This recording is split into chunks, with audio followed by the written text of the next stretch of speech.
Hi, the next section we're going to work on is the market analysis. I want to start with our roadmap so that you know where we've been and where we're going.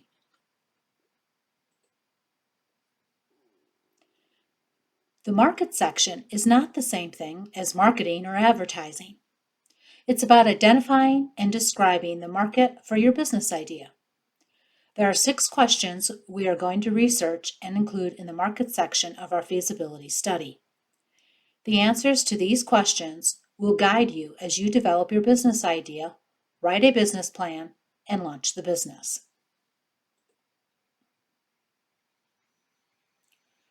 We are going to start with creating value.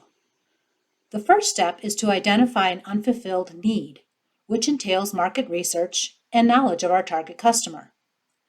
Once you know the unfulfilled need, then develop a product or service around that need. For example, if you know you live in an area where there's a shortage of housing and people can't find contractors for home improvement projects, a general contracting business would do well in this area.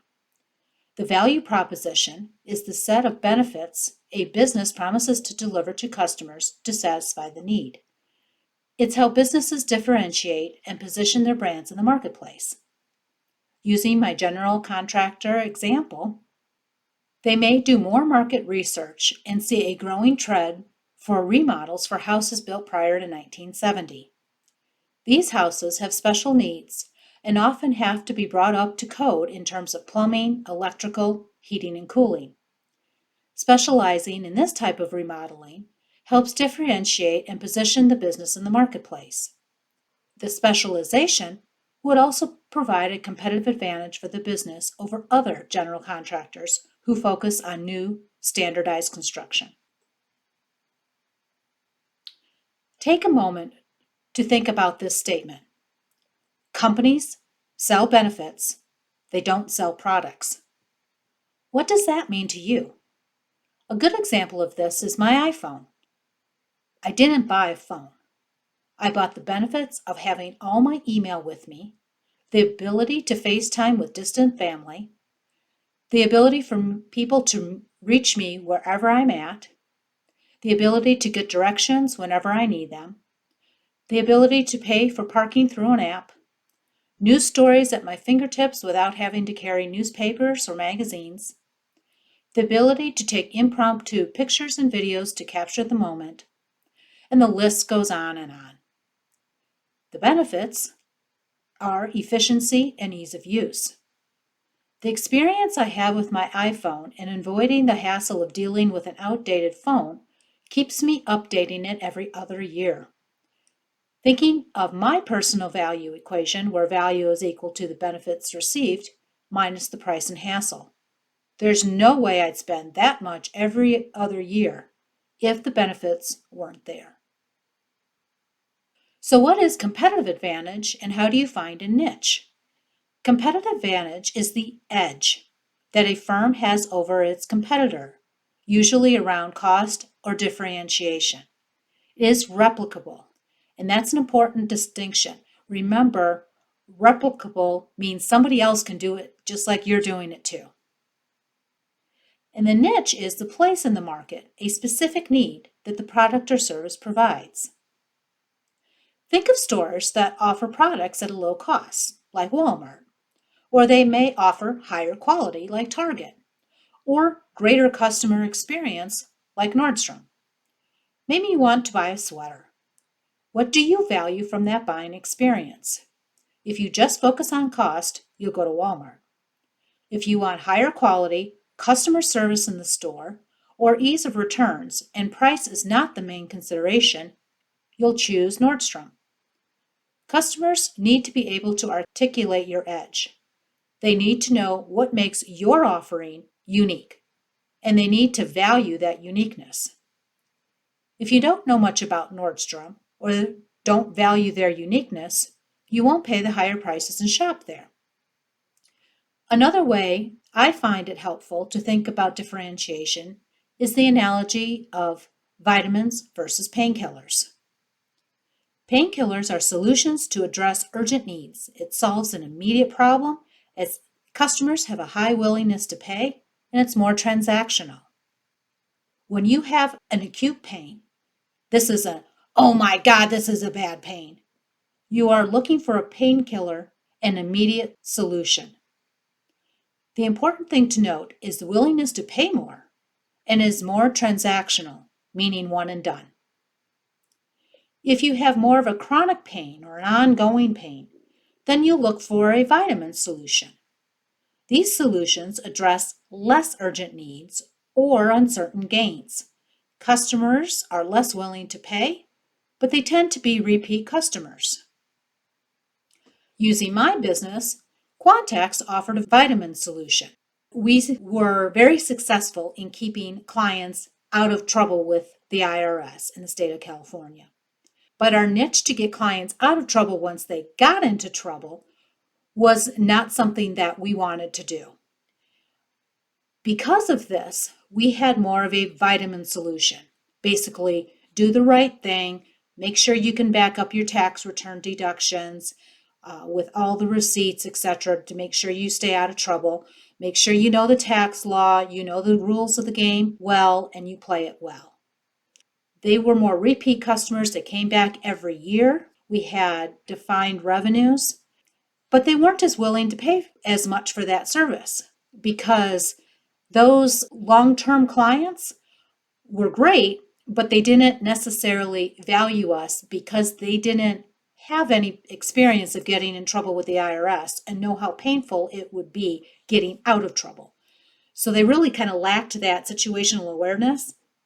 And that's what I mean by they were less willing to pay to keep them out of trouble, but they always came back every year.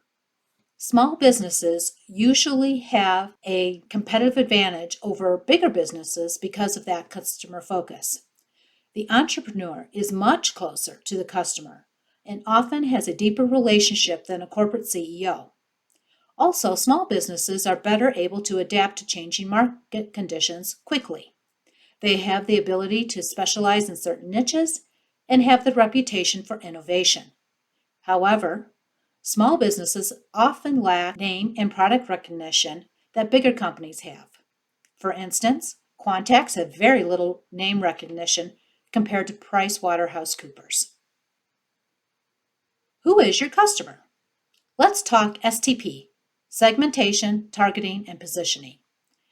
Market segmentation answers the question, what group of buyers are similar enough that the same product or service will appeal to all of them? Once we identify and differentiate our customers, we can zero in on their specific needs. For example, if you are selling specifically to new parents, they are a specific group with similar needs, so design your product or service around them, which means you interact with your best customers and spend less time with low-value customers. This is a lesson I learned with Quantax. We didn't want to be everyone's tax and business consultant. We segmented the market and zeroed in on clients who wanted more out of their accounting and tax experience than just getting a form filled out. They wanted to better understand their specific situation to make better strategic decisions. They valued the information in the planning and not the production of a tax return or set of financials. Lesson learned: don't try to be everyone's tax or business advisor. Focus on those who value your service and what you bring to the table, and eliminate those clients who don't value you or your staff. And that's okay to be selective. Lastly, establish short-term metrics to evaluate if your product is meeting their needs. An easy method would be customer surveys or reviews, customer conversion rates, that's the initial interest to conversion to a paying customer retention rates, etc. How do you select a target market? First, research each possibility and evaluate based on the following criteria. Sizability. Is the target market large enough to spread the costs and make a profit? Is the target market growing in both number and financial ability? Does the target market have limited options to obtain desired products or services, or do they have a plethora of businesses to buy from? Is the target market accessible, or are there barriers to entry? Do you have the capital resources available to service this target market? And lastly, does the target market fit with your overall business objective, culture, and mission? The last area in STP is positioning. Positioning is the act of designing the company's offering and image to occupy a distinctive place in the customer's mind. It's defined by the customer and how they perceive your product or service. Must plan positions to give their products or service the greatest advantage in the selected target market. By researching and answering the first two questions, we have insights into the next two questions. Is the market growing or dying? And what does the competition look like? The most obvious is market size, revenue, and profit margins. Your business needs to make money. Industry trends. Are there emerging technologies, customer preferences, and global market influences? An example of a dying industry is newspapers.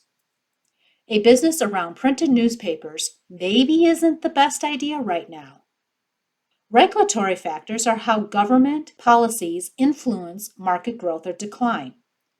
An example here is the e-cigarettes and vaping industry.